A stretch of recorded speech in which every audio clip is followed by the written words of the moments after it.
65,000 வீடுகளை இப்பொழுது வடமாகாணத்திற்கு அரசாங்கம் தருவதாக கூறப்படும் விதத்தில் தருவதை நாங்கள் எதிர்க்கின்றோம். முதலாவது மத்திய மாகாணத்தோடு கலந்து ஆலோசித்து இந்த நடவடிக்கைகளை எடுக்க வேண்டும். எந்த விதமான கலந்துரையாடல்களும் இல்லாமல் தாமாகவே தன்னிச்சையாக இந்த நடவடிக்கைகளை எடுத்து வருகின்றார்கள். சற்று காலத்துக்கு முன்னர் கிராமிய என்ற தலையங்கத்தின் கீழ் கிராமராஜ்யம் என்ற தலையங்கத்தின் கீழ் நேரடியாக பிரதம மந்திரி ஒரு கிராமத்தினுடைய மக்களில் இருந்து ஒரு 20 பேர் 21 பேரை தேர்ந்தெடுத்து அவர்களை ஒரு குழுவை அவர்கள் சம்பந்தமாக அவர் அமைத்து அதனை நேரடியாக தன்னிடம் வைத்துக் கொண்டார்.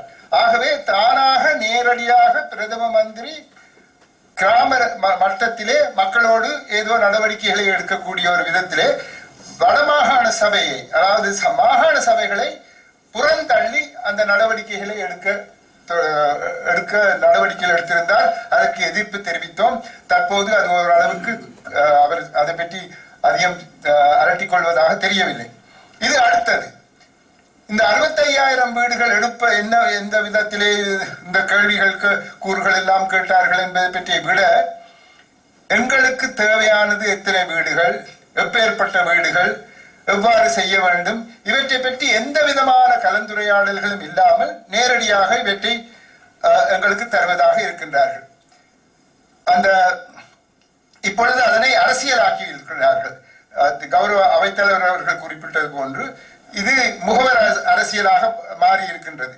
இந்த மாதிரியான ஒரு அரசியல் செய்து இவற்றை எங்கள் மீது திணிப்பதற்கு அவர்கள் பாவிக்கும் அந்த ஆயுதம் என்னவென்றால், உங்களுக்கு ஒரு வீடு வேணுமா வேண்டாமா, வீடு இல்லாதவர்களிடம் போய் உங்களுக்கு ஒரு வீடு வேணுமாண்டு அவர் கட்டாயம் சொல்லிடும் வீடு வேணுமாண்டு. அந்த அம்மையார் சொல்லியிருக்கிறார், நாங்கள் இந்த கட்டிலேயே படுத்தில்லை எங்களுடைய வாழ்க்கையிலே என்று.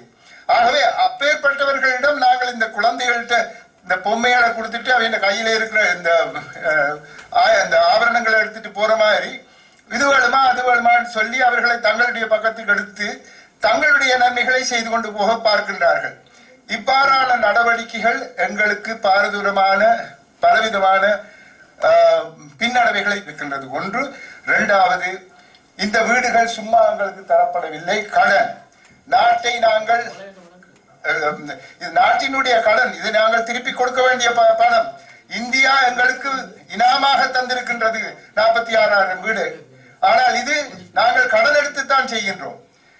ஒரு வீடு ஏதாவது ஒரு திருத்தம் செய்ய வேண்டும் என்றால் அதை எவ்வாறு அதற்குரிய அந்த ஸ்பேர் பார்ட்ஸை எடுப்பது, அதுக்கு பதிலாக அந்த ஒரு பகுதியை எடுக்க வேண்டும் என்றால் என்ன செய்வது, யாரிடம் போவது? ஆகவே நாங்கள் பணத்தை எடுத்து இதை செய்து முடித்து விட்டு ஒரு குறுகிய காலம் போனதன் பிற்பாடு எல்லோரும் மறந்து விடுவோம். அதற்கு பின்னர் நடக்கும் எல்லா விதமான பிரச்சனைகளுக்கும் யார் முகம் கொடுக்க போகின்றார்கள்? நாங்கள் தான் முகம் கொடுக்க வேண்டும். எங்களுடைய சமூகத்திலே பலவிதமான பிரிவுகளை கொண்டு வர பார்க்கின்றார்கள். சிலருக்கு இப்படிப்பட்ட வீடுகள், சிலருக்கு அப்படிப்பட்ட வீடுகள், ஏன் எங்களுக்கு அந்த வீடு தரவில்லை, இந்த வீடு தரவில்லை என்று பலவிதமான பிரச்சனைகளை எழுப்ப பார்க்கின்றார்கள். இவையெல்லாம் எங்களிடையே பிரச்சனைகளை ஏற்படுத்தி ஒரு முரண்பாட்டை ஏற்படுத்தி பலவிதமான நன்மைகளை மத்திய அரசாங்கம் பெறுவதற்காக செய்யப்படும் ஒரு சூழ்ச்சி என்று கூட நான் சொல்வேன் என்று இந்த தருணத்திலே. ஆகவே இதனை நாங்கள் முற்றும் முழுதுமாக நிராகரிக்கின்றோம். 65,000 வீடுகள்ல 130,000 வீடுகளை அதே பணத்துக்கு நாங்கள் செய்ய முடியும்.